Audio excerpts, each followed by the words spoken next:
Chers et frères bénis, nous sommes dans le prolongement de la nativité du Seigneur. Je dis prolongement parce qu'on a commencé hier soir avec la messe du soir, cette naissance, et aujourd'hui nous sommes encore dans cette même ambiance. Cette fête, cette naissance est tellement importante aux yeux de l'humanité. Un seul jour, une seule soirée ne suffit pas pour la célébrer. À la messe d'hier soir avec Saint-Luc, nous avons pu remarquer la naissance physique de Jésus, sa naissance matérielle. Saint-Luc a pris le temps de nous raconter le processus, ce déclenchement avec cette question de recensement. Et ce recensement qui oblige Joseph Marie à se déplacer jusqu'à Bethléem. Et c'est en étant à Bethléem pour le recensement que le jour de l'accouchement est arrivé pour Marie. Saint-Luc nous a raconté le déroulé, la venue des anges, les bergers, et cette foule immense. Le ciel de la terre était dans la joie. Les anges sont venus apporter la bonne nouvelle et les bergers se sont déplacés pour aller constater cette naissance physique, cette naissance matérielle. Oui, Jésus est vraiment né dans une condition de pauvreté matérielle. Et aujourd'hui, avec Saint Jean, nous sommes amenés à comprendre la naissance spirituelle de Jésus. Et du coup, nous sommes invités à célébrer la parole de Dieu, le Verbe de Dieu. La fête de Noël, ce n'est pas seulement la naissance d'un bébé, mais c'est aussi la naissance de la parole de Dieu. Cette parole créatrice. Et Saint Jean commence son évangile de la même manière du livre de la Genèse.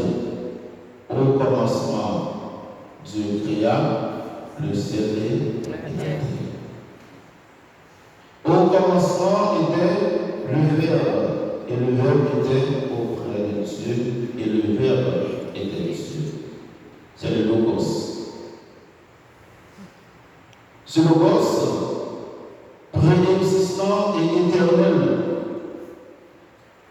cette parole n'est pas seulement une parole, mais elle est devenue un être humain. Et le Verbe s'est fait chair et il a habité parmi nous. Dieu créa le ciel et la terre à travers sa parole. Dieu dit, et ce qu'il dit exista. Que la lumière soit. Et la lumière fut. C'est la puissance de la parole créatrice de Dieu. Cette parole qui était Dieu cesse d'être une parole pour devenir un être humain. C'est le mystère de la parole. Et dans nos relations, dans nos échanges, nous savons très bien l'importance de la parole. Quand on dit qu'un tel, c'est quelqu'un qui tient à sa parole. C'est quelqu'un de parole. On peut faire confiance à sa parole. Donc on détermine quelqu'un à travers le sérieux de ses mots, à travers l'engagement de son discours. C'est quelqu'un, quand il dit quelque chose, il l'assume et il va prendre le moyen pour réaliser ce qu'il dit. La parole est puissante. La parole peut construire, de même que la parole peut démolir. On peut construire quelqu'un à travers la parole, de même on peut démolir quelqu'un à travers la parole. Mais la parole de Dieu, ce n'est pas une parole qui détruit. C'est une parole qui habite dans nos cœurs. Une parole qui vient nous restaurer.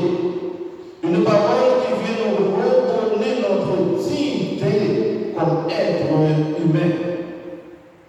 Si le péché nous avait perdu cette nature divine, cette dignité divine, eh bien Dieu, à travers sa parole, est venu nous restaurer. Et pour que cette restauration soit complète, il est venu sous la forme d'un bébé qui symbolise l'innocence et la tendresse.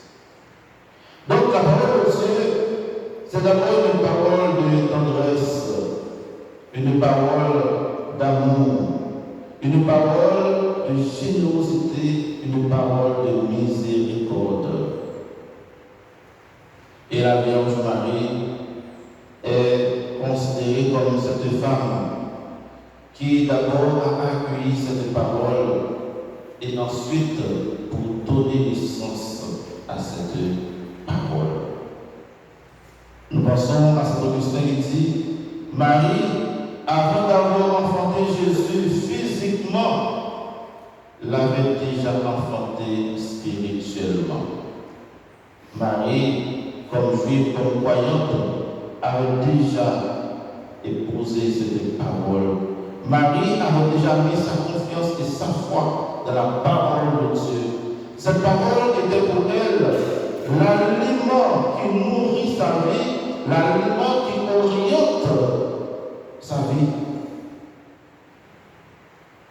Elle était tellement dépendante de cette parole, eh bien, cette parole est descendue dans ses seins. Et nous, frères et sœurs bien-aimés, nous qui écoutons la parole de Dieu,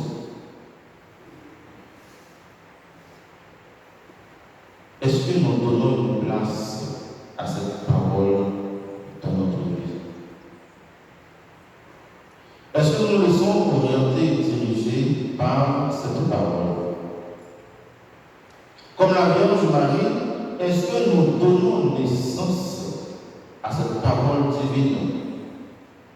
Est-ce que nous nous laissons traverser, transpercer par la parole de Dieu? Cette parole qui est le Christ en personne. Quelle est notre relation avec cette parole? Est-ce que nous vivons dans la proximité avec cette parole ou bien dans l'éloignement? Cette parole est tout près de toi.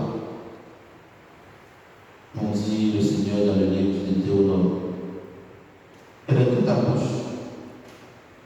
Elle est dans ton cœur.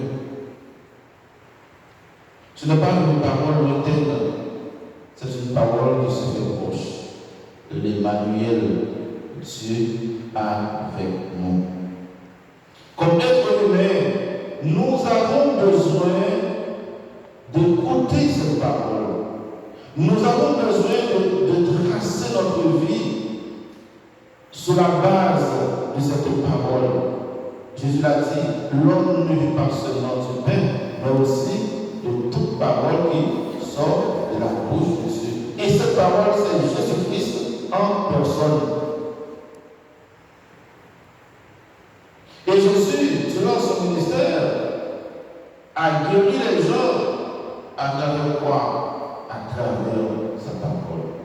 Jeune fille, je te le dis, lève-toi. La parole est puissante. C'est votre occasion, en célébrant la fête de la nativité du Seigneur, de faire attention à nos paroles, de peser nos paroles. Avant de nous adresser à quelqu'un, nous devons prendre du temps pour évaluer l'effet de cette parole. Il y a des paroles, comme je dis souvent, qui sont comme des bombes atomiques. Des paroles qui sont comme des missiles. Il y a des paroles qui sont comme des séismes. C'est comme un volcan en éruption. Dans nos relations, dans nos fréquentations, nous avons des connaissances ou bien des membres de nos familles qu'on a peur de les rencontrer. Parce qu'à chaque rencontre, c'est toujours des paroles déshumanisantes, des paroles blessantes, des paroles qui nous diminuent, qui nous dévalorisent, des paroles qui nous mettent à nu. Eh bien, Jésus est cette parole qui est venue nous couvrir de la miséricorde, de la dignité de Dieu. Si le péché nous a mis à nu, nous nous souvenons de Adam et Ève, eh bien, cette parole christique, cette parole vivante, vient nous couvrir de la miséricorde de Dieu. Cette parole est venue nous restaurer, nous redonner notre dignité de fils et de filles de Dieu. Désormais, avec Jésus-Christ, cette parole vivante, nous ne sommes plus